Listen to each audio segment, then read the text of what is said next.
नमस्कार दोस्तों, विहंगम दर्शनम पर आप सभी का स्वागत है। शिवाजी के जीवन वृत्त से संबंधित कहानियों के अंतर्गत एक और कहानी लेकर मैं आज यहाँ प्रस्तुत हूँ। दक्षिण की ओर प्रस्थान करने से पूर्व राजा जयसिंह ने औरंगजेब से आवेदन किया कि उसको उसके द्वारा शासित होने वाले प्रदेशों में पूर्ण अधिकार प्राप्त होने चाहिए। यदि उससे ये प्रत्याशा की जा रही थी कि वह अतिशीघ्र ही उस अभियान का अंत कर दे, तो उसके साथ दिल्ली दरबार के कोई परामर्शदाता नहीं जाने चाहिए, न ही शहंशाह के मंत्रियों की ओर से उसे कोई आदेश दिए जाने चाहिए और उसके द्वारा विजित देश बादशाह के संबंधियों के चाटुकारों को जागीर के रूप में नहीं मिलना चाहिए। इसके पूर्व किसी भी मुगल सेनापति को भी इस प्रकार के अधिकार नहीं मिले थे, किंतु औरंगजेब को राजा जयसिंह के मनोभावों पर किसी प्रकार का संशय नहीं था और उसने राजा की सब शर्तें मान ली। किसी भी मुगल सेनापति को इस प्रकार के अधिकार देते हुए औरंगजेब को बाधा का बोध होता। अपने किसी पुत्र अथवा संबंधी का विश्वास तो वह कभी नहीं करता था।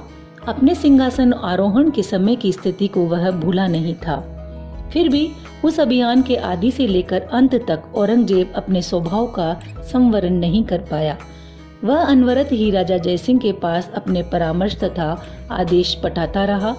वे आदेश और परामर्श राजा के पास पहुँचते पहुँचते सर्वथा अप्रासंगिक हो जाते थे और राजा जयसिंह ने युद्ध कौशल संबंधी उन समस्त शाही फरमानों की अवहेलना कर दी। जब जब उससे अनुरोध किया जाता था कि वह तत्क्षण प्रत्युत्तर पठाए, तब तब वह सौजन्यता के साथ किंतु अस्पष्ट शब्दों में लिख भेजता था कि जिस अध्यवसाय पर उसको भेजा गया है उसको वह पूरा कर रहा है। जयसिंह सर्वथा शांत रहकर अभियान के लिए प्रस्तुत हो रहा था। दक्षिणस्थ सेना की सहायता के लिए उसने 14,000 अश्वारोही अपने साथ ले लिए। उनमें से अधिकतर उसके अपने राजपूत कुल के सुभट थे। इसके अतिरिक्त उसने पठानों की एक पैदल पलटन भी अपने साथ ले ली।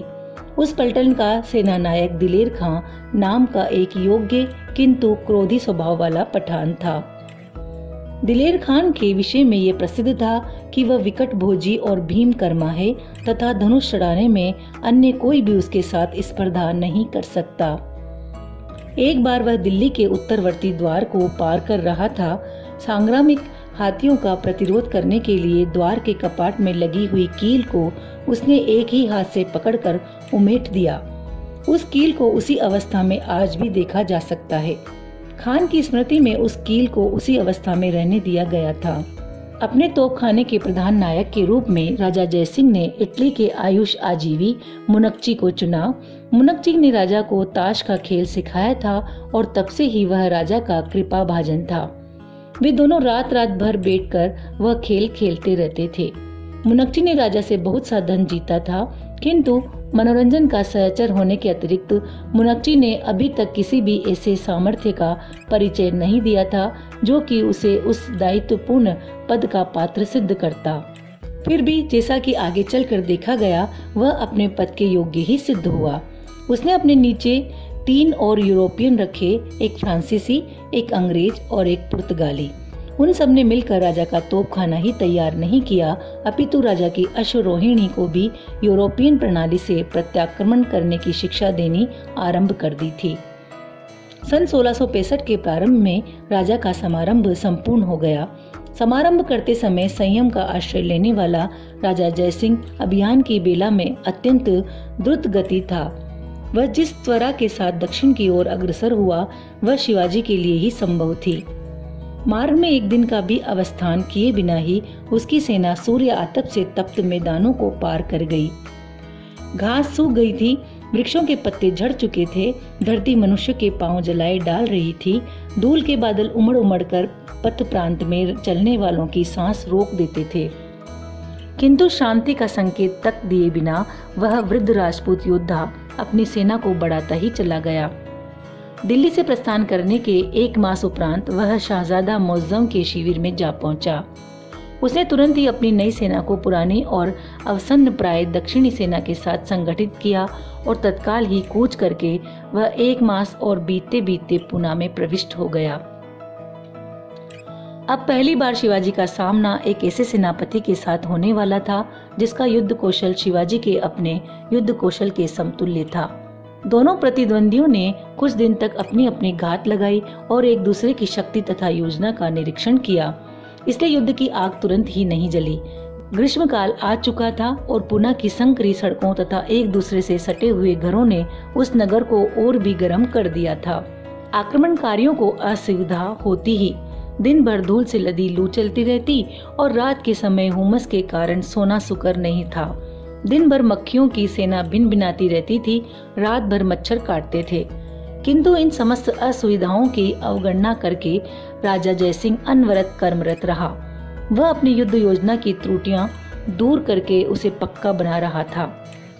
राजा का पहला उद्देश्य था कि शिवाजी द्वारा अधिकृत देश को चारों ओर से नितांत निरुद्ध कर दिया जाए और इस काम के लिए जिस क्षेत्र में मुगल सेना उपलब्ध नहीं हो उस क्षेत्र में मुगल साम्राज्य के सहायकों से काम निकाला जाए। राजा ने बीजापुर को प्रोत्साहित किया कि वह शिवाजी के पृष्ठ पर पराक्रम करे और अपना खोया हुआ भूभाग फिर से जीत ले। अफजल खां के पुत्र को विशेषतया समझाया गया कि उसके पिता की मृत्यु का प्रतिशोध लेने के लिए एक स्वर्ण अवसर उपस्थित है। वह लड़का राजा की बात मान गया और अपना सैन्य लेकर राजा के शिविर में आ पहुंचा। राजा ने पश्चिमवर्ती समुद्र तीर के समस्त बंदरगाहों में व्यवसाय करने वाले पाश्चात्य व्यापारियों के पास भी अपने दूत पठाए। उनसे कहा गया कि मराठों की नवोत्थित नौ शक्ति उनके व्यापार को संकटग्रस्त किए जा रही है और इस संकट से त्राण पाने के लिए उन लोगों को मुगल साम्राज्य के साथ सहयोग करना चाहिए। मुनक्ची को समुद्री तीरवर्ती वन्य प्रदेश के छोटे छोटे सामंतों के पास ये संदेश देकर भेजा गया कि वे लोग शिवाजी के सीमांत में लूटपाट मचाएं और अंततः राजा के जासूसों ने प्रभु द्रव्य का व्यय करके शिवाजी के अपने सेना नायकों को भी भ्रष्ट करना चाहा। परंतु इस काम में राजा को कोई सफलता नहीं मिली। शिवाजी के केवल 2 सेना नायकों ने ही मुगल जासूसों की बात सुनी और वे दोनों ही मराठे नहीं थे। इस प्रकार 3 सप्ताह तक कूटनीति का प्रयोग करते रहने के उपरांत राजा जयसिंह ने संग्राम का सूत्रपात किया। वही एकमात्र ऐसा मुगल सेनापति था जिसने उस पार्वत्य दुर्गमाला का महत्व हृदयंगम किया था। राजा ने समझ लिया था कि यदि उस दुर्गमाला को एक बार जीत लिया जाए तो मराठों की सेना को खुले मैदान में उतर आने के लिए विवश होना पड़ेगा और खुले मैदान में मराठों को परास्त करना उसकी भारी भरकम मुगल सेना के लिए सर्वथा शक्य था। अन्य मुगल सेनापति इस प्रकार की योजना से दूर भागते आए थे। वह दुर्गमाला अपने निवेश चातुर्य तथा अपनी दृढ़ता के लिए प्रसिद्ध थी। उसको जीत लेना कोई सुकर कार्य नहीं था, कारण उसकी रक्षा करने वाले लोग अपने प्राणों को हथेली पर लिए रहते थे। फिर वह दुर्गमाला एक ऐसे पार्वत्य प्रदेश में अवस्थित थी जिसमें निवास करने वाले मावले मुगलों के प्रति विद्वेष का पोषण करते थे। राजा जयसिंह तो मुगल शहंशाह का भेजा हुआ सेनापति मात्र था। यदि दुर्गमाला का घेरा दीर्घ काल तक चलता रहता तो शहंशाह के अधीर हो उठने का भी भय था। षड्यंत्र रचने वाले दरबारी शहंशाह के कान भर सकते थे कि राजा शहंशाह के शत्रु से सहानुभूति रखता है। अन्य युद्धों के शत्रु की प्रथम पराजय के साथ ही उसके दुर्ग पतझड़ के पत्तों के समान विजेता की गोद में आ गिरते थे। किंतु मराठों के लिए तो वह दुर्गमाला ही उनका सर्वस्व थी। अतएव मैदान में होने वाले युद्ध में पराजित होकर भी वे आत्मसमर्पण करने वाले नहीं थे। इसके अतिरिक्त मराठों की सेना कोई साधारण सेना नहीं थी। उस समय भारत की अधिकांश सेनाएं विभिन्न जाति के और विभिन्न धर्मावलंबी सामंतों की पृथक पृथक टुकड़ियों को एक साथ मिलाकर तैयार की जाती थी। उन टुकड़ियों के बीच परस्पर कोई भातृभाव नहीं होता था। एक शासक और प्राच्य धन के प्रति उनका सर्वमान्य समर्पण ही उनको संवेद किए रहता था और एकता का यह सूत्र अत्यंत दुर्बल था। इसके विपरीत मराठों की सेना तो एक सर्वथा संगत शक्ति थी। वह सेना एकांत भाव से केवल एक ही नेता की अनुगामिनी थी। उस सेना के नेता तथा साधारण सैनिक के बीच सैनिक की भक्ति पाने के लिए स्पर्धा करने वाला कोई सामंत समवाय नहीं था और फिर वह सेना एक धर्म प्रेरणा तथा राष्ट्रवादी चेतना द्वारा अनुप्राणित थी। मराठा सेना के इन गुणों ने उसको असाधारणतया सशक्त तो कर दिया था, किंतु इन्हीं गुणों के कारण वह सेना अपने राष्ट्र के भाव भाग के भीतर ही करावरुद्ध भी हो गई थी। उस भूमि भाग के लिए प्राण लड़ा देना उस सेना के लिए दुर्निवार्य था। किंतु यह भूमि भाग तो बहुत बृहद नहीं था। वह तो एक छोटा सा प्रांत था जिसको कोई भी बड़ी सेना सहज ही पददलित कर सकती थी। बस एक बार उस राष्ट्रवादी सेना पर कठोर आघात करने की आवश्यकता थी और राजा जयसिंह ने तुरंत ही यह तथ्य हृदयंगम कर लिया कि मराठा सेना पर आघात करने के लिए मराठा दुर्गमाला पर आघात करना अत्यंत आवश्यक है।